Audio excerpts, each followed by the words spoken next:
Those that don't know, any images from books, games or websites are included in this video legally under fair use law, which allows such material for the explicit purpose of commentary and criticism. This video review does not, I repeat, does not, include the entire book and has only small snippets and highlights of the book, of which are only a small fraction of the full published book.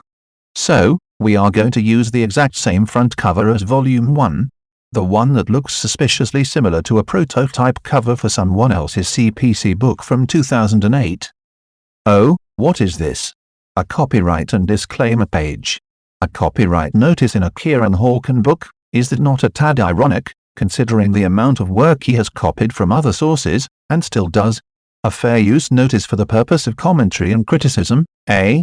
I am not sure that Kieren knows what any of these terms mean, what with him copyright striking any YouTube video that reviews his books.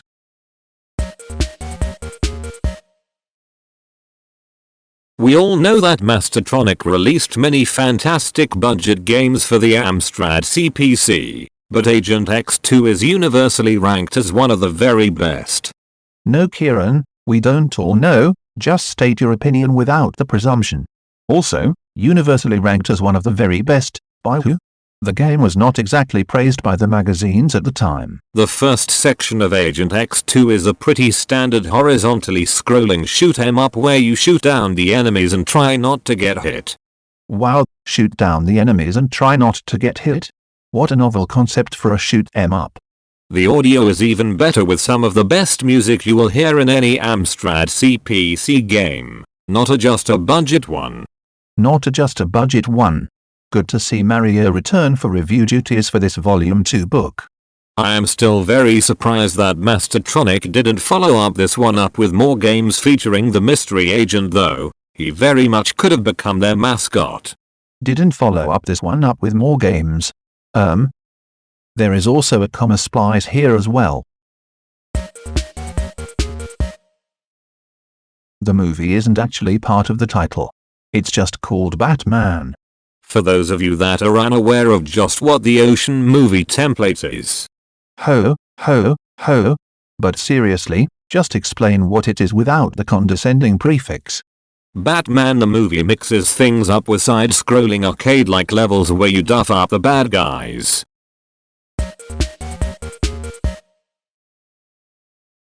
Commando was released on the Amstrad in 1986, not 1989. That is a massive 3 years difference. In Commando the player takes control of a soldier named Super Joe, who was taken hostage in a jungle and has to fight his way out single-handedly. You should be using present tense over past tense when describing a game's plot. Also, what is single-handedly? Although not quite as great the C64. Missing word.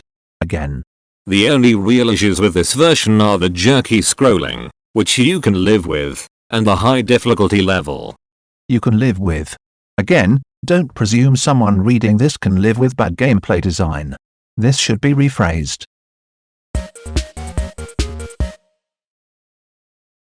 I don't think there is much doubt that Bad Dudes vs Dragon Ninja, to use the full name, has one of the greatest titles of any video game in history. Shouldn't this game entry be in the B section then? In case you didn't already know, it's a scrolling beat 'em up that first appeared in arcades back in 1988 to great success. LOL. In case you didn't already know. Also, it's a side-scrolling beat 'em up to be more precise. You have an energy bar that depletes as you are hit, but you can collect cans of Coca-Cola to top this up. Coca-Cola cans? That is very doubtful. A quick check of the game's instruction manual reveals that time capsules give extra time for the level while energy ones replenish your life source. Once again, a little bit of research about the game that is being covered reveals all. One interesting fact about Dragon Ninja is that one of the many bosses is in fact Konov, from the hit Data East coin-op of the same name. That's a piece of trivia rather than a fact.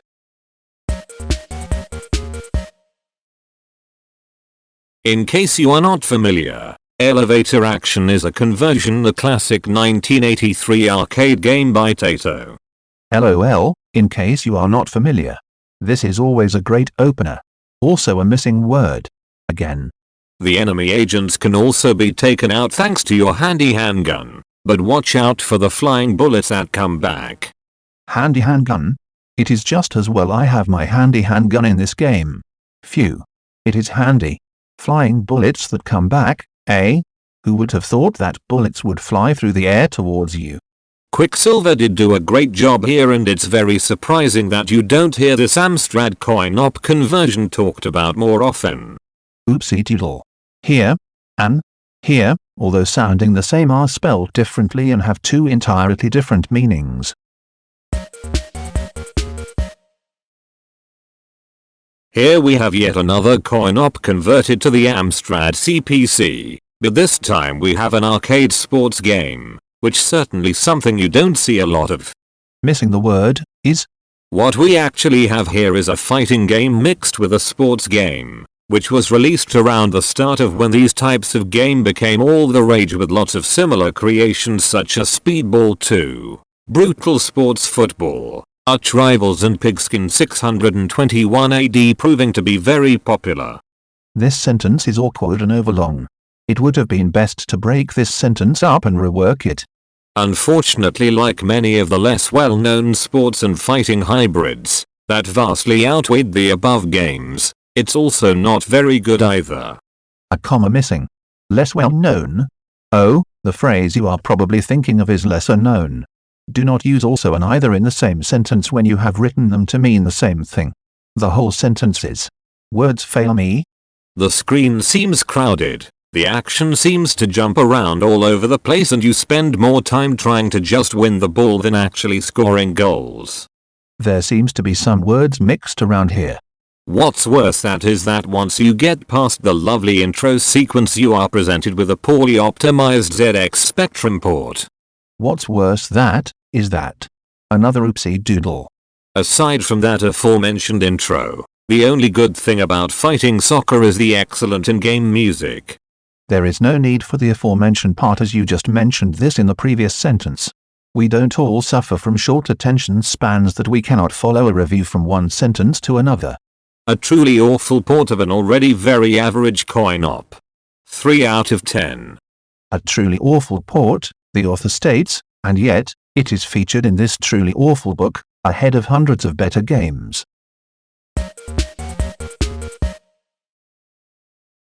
The year is wrong for a start. The game was released for the 1986 Christmas period and spent the majority of its chart time in the January 1987 charts. For those that don't know, this never ceases to make me chuckle. Along the way you must collect keys to open doors, health and magic potions. Why would you need to collect keys to open doors, health and magic potions? Oh, it is meant to read, collect keys, to open doors, food, to restore health, and potions, to receive power-ups. Well, why didn't you just say so? The use of must is also a tad misleading, as it is not mandatory to collect food or magic potions. It is possible to play the game without collecting these items. Graphically, the CPC version is mostly very good. It has to make obvious sacrifices to detail, but you can certainly tell it's the same game. Obvious sacrifices to detail? Okay. There is also a comma missing from the introductory clause, graphically, and a comma splice in there too. So a fine cohesive sentence overall. You have the speed track and the harder but more impressive stunt track with its loop-the-loop and bridge jump. You have the polygon graphics, albeit in monochrome, and even a fairly decent sense of speed. This is a real odd sentence. There is certainly a comma splice in there. Also, 2 different colors is not monochrome, unless it's black and white. A photograph or picture developed or executed in black and white or in varying tones of only one color. The controls may take some getting used to for many, but once you master them you will get a lot of fun out of the game and finally get to that final race against the legendary Photon Phantom. The controls take some getting used to. What far out language is this? Finally get to that final race? It would be best to rephrase or replace either finally or final. Also, I wondered who this Photon Phantom was, so a quick bit of research reveals that the name is actually Phantom Photon, and it's also the name of a car. If you are a fan of the original arcade game, then you will probably want to give hard driving a closer look, but others might find it a bit too clunky and awkward compared to more accessible racing games like Crazy Cars and Lotus Esprit. Clunky and awkward? Like this sentence. Also a missing comma. And what about mentions of similar racers like Burning Rubber or Wek Le Mans?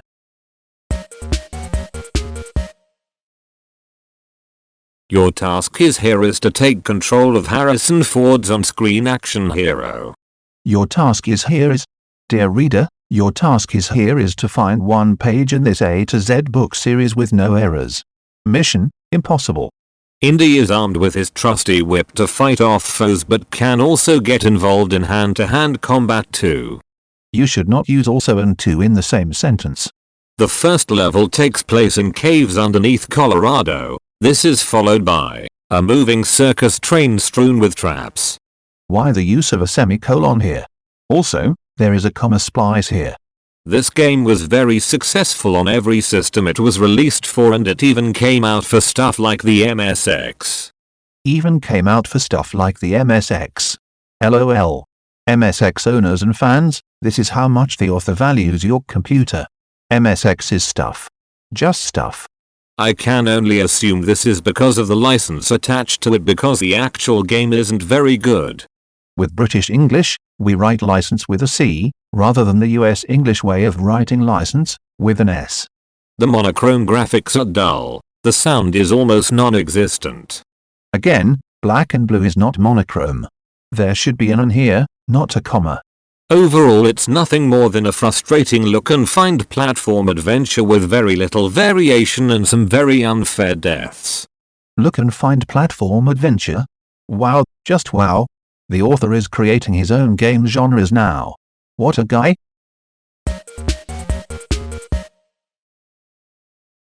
If the name didn't already give it away, Analog's Moon Buggy is nothing more than a shameless rip-off of the classic Williams arcade game Moon Patrol. Ah, the classic, rip-off of. How I have missed thee. At first looks this seems like a pretty good clone too, as it features colorful graphics that includes the groundbreaking, for the time, parallax scrolling. At first looks? I can't say I have ever seen or heard of this phrase before. At first glance or at first sight perhaps?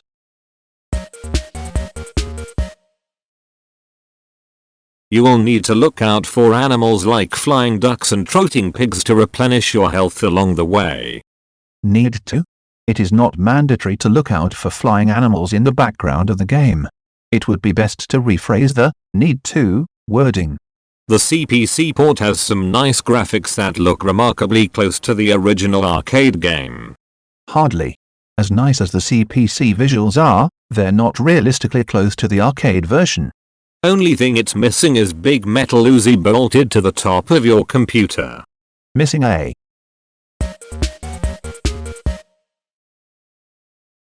Pipe Mania was released on the Amstrad in 1990, not 1989. I really do love puzzle games. They are one of my favorite genres. The first sentence has comma splice and redundant wording. From here you are given random pieces of pipe to fit together, including straight ones, bends and cross pipes that allow you travel through them in both directions. Missing word. Again.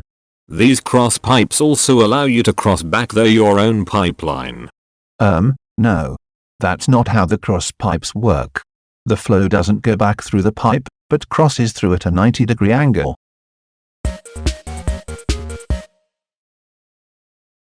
Not many people know that Renegade was actually licensed from Technus. Classic Hawken phrase. I'm actually thinking that quite a lot of people do know this. It isn't a big secret, but he continues. And was in fact originally part of their anime-styled Kunio-kun series and also the prequel to Double Dragon. No, Kieren. No. First off, Renegade is a Western localization of Niketsu Koha Kunio-kun. And also, what is anime? Most importantly, Renegade, 1986, is not a prequel to Double Dragon, 1987. Misusing the term prequel is a common error with amateur writers. Let me explain.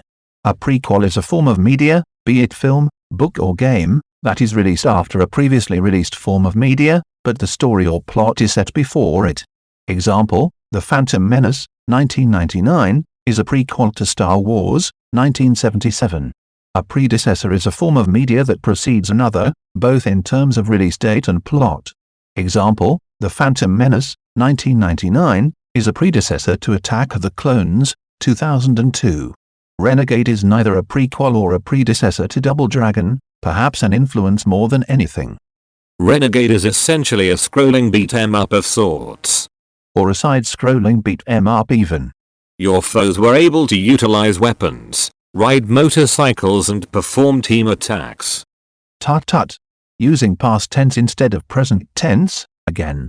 You basically have both forward and reverse attacks, so are required to direct your attacks depending on which way you are facing. This method was later reused in Double Dragon 2.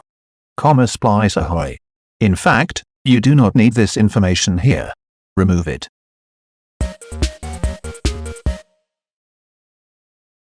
Atari's first Star Wars game arrived in video game arcades in 1983 as both a stand-up and sit-down cockpit cabinet.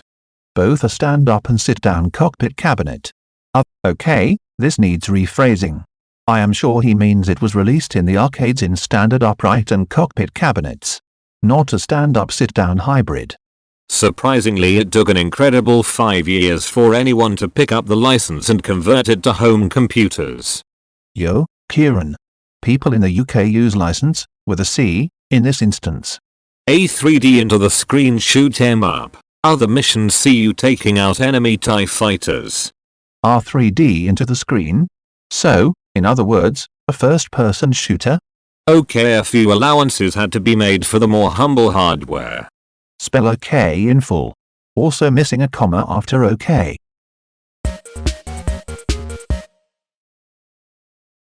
However, Hawken gave crack coders Dominic Robinson and Stephen J. Crow a call and they pulled it off with aplomb.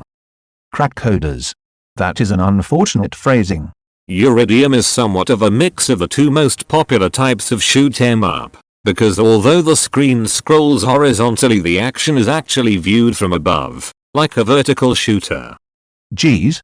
How to confuse yourself, Kieren Hawken 101. In layman's terms, your idiom is a side-scrolling shoot 'em up that happens to be viewed top-down. When you destroy the ship, you simply move on to another one, only much harder. Ah, the classic see how many errors we can shoehorn into one sentence. First off, the blunder kicks off with one instead of once, and then we have the belter of having much instead of much. Kieren is really playing a blinder here. The game seemed to have been inspired by both the Death Star from Star Wars as well as classic arcade game Defender. That should be seems instead of seem there. There is no need to have both and as well as in the same sentence to reference two games. Amstrad your idiom, as you would no doubt expect, is a direct port of the Speccy version in Mode 1. No, I would not have expected a port of the Spectrum version. Granted, there are a lot of Spectrum ports, but I would always expect, or at least hope, that the coders use the Amstrad hardware to get the best game possible.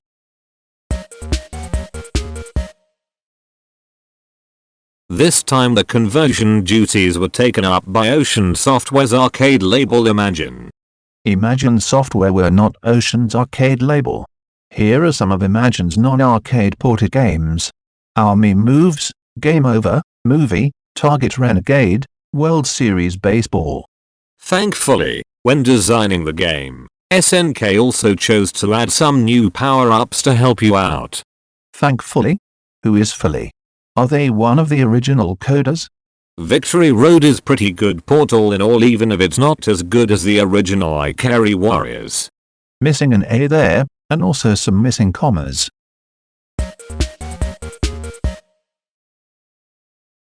There were several games based on the Flintstones for the Amstrad CPC, but this was actually the first one ever released. Use present tense over past tense. Are over were. Mrs. Flintstone. We just use Mrs. in the UK. We Brits do not have a full stop after our salutations. The problem is that Wilma is already very materialistic and no intention of dating Fred. We are missing the word has. There isn't a great deal of sound either. There isn't. Which is it? The gameplay is okay but does get boring quite fast. Spell out okay and there is a missing comma.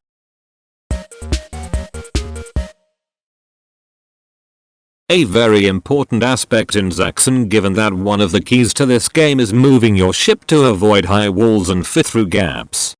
An oddly phrased sentence. But hello, you are meant to be discussing Zax here, not Zaxxon.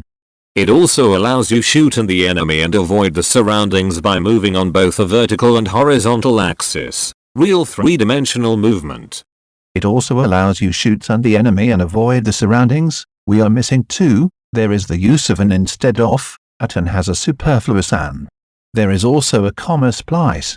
It was also the first arcade game to be advertised on television with a $150,000 commercial produced by none other than Paramount Pictures. What the hell is this? This is waffle about the Zaxxon arcade game advert. Again, the game we are reviewing here is Zax on the CPC.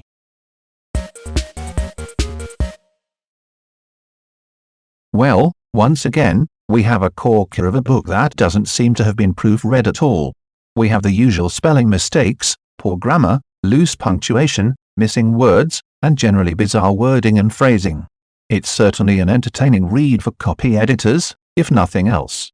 If the literacy incompetence doesn't bother you, although it really should, then the many factual inaccuracies should at least make you sit up and think. Some people will say, oh, everyone makes mistakes. That is true. No one is perfect and we are all prone to human error. Which is why writers put the effort in to reduce errors. It is why writers go over their work again and again. It is why writers get their work proofread and copy edited. If you are not up to speed on literacy and style guides, then the last thing you should be doing is writing over 50 books.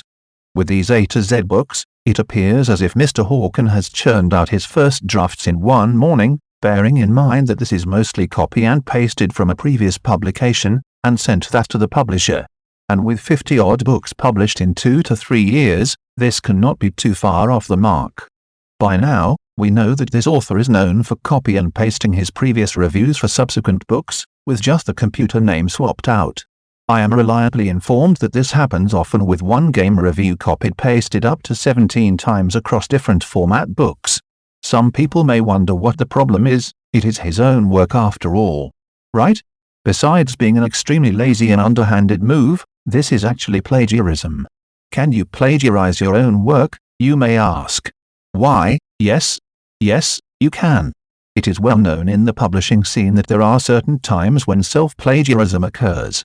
1. Republishing the same paper that is published elsewhere without notifying the reader nor publisher of the journal. 2. Publishing a significant study of smaller studies to increase the number of publications rather than publishing one large study. 3. Reusing portions of a previously written, published or unpublished text.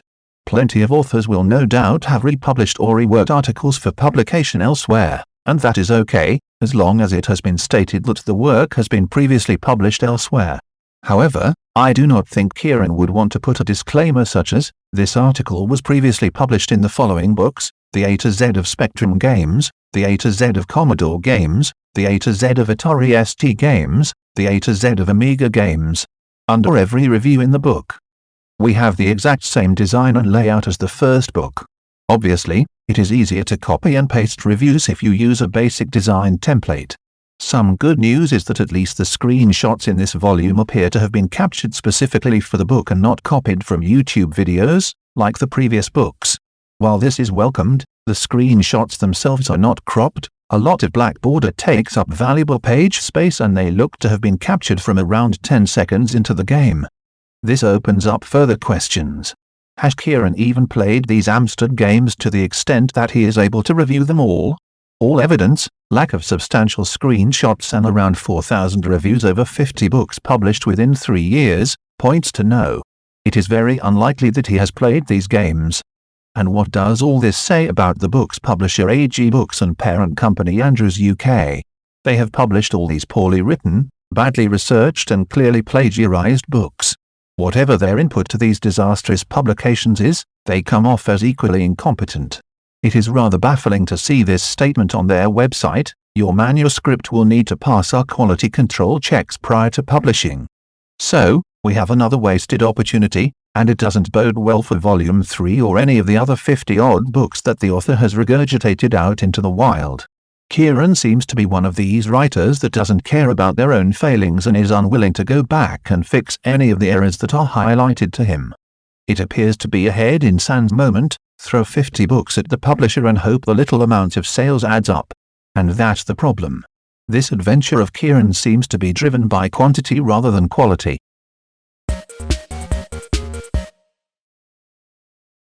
Kieren's design is very basic, to be honest. It wouldn't surprise me if these books were churned out using a standard word processing package. With the solitary screenshot image stretched across the screen and one block of text underneath, this would appear to be the case. For creating books of this kind, a mix of text and images, it is best to use a desktop publishing package.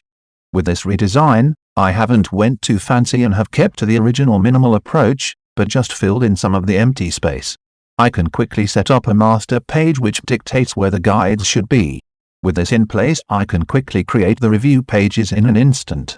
It takes just a few minutes to set up a template, and from there it is easy to add pages using the created template. Add in more images. Cover art and title screen are obvious choices. Another screenshot for page 2. And even with more images, the text still doesn't fill 2 pages. What size pages were used for these books? Anyway, no one wants to see some nobody rate a 30-year-old game. That's what blogs are for, so we can replace the criticism part. It's usually only a few sentences anyway, with snippets of classic reviews from the likes of Amstrad Action, Amtix, Amstrad Computer User, and Computing with the Amstrad. This gives us a look back on how well received the game was at its release, from various reviewers, not just one solitary opinion. The outside edge panels can be used to display information about the game. The left side can show the game release date, the publisher, developer, artist, musician, while the panel on page 2 can list the ratings awarded by the various magazines. What's that you say? That sounds like a lot of work. Well, that is the nature of writing a book. Initial research and gathering of information can take longer than actually writing it. Even writers of fictional books do their research. Why? To make sure that the book is as accurate and informative as can be before publishing. If you are unwilling to put this kind of effort into writing a book, then perhaps writing just isn't for you.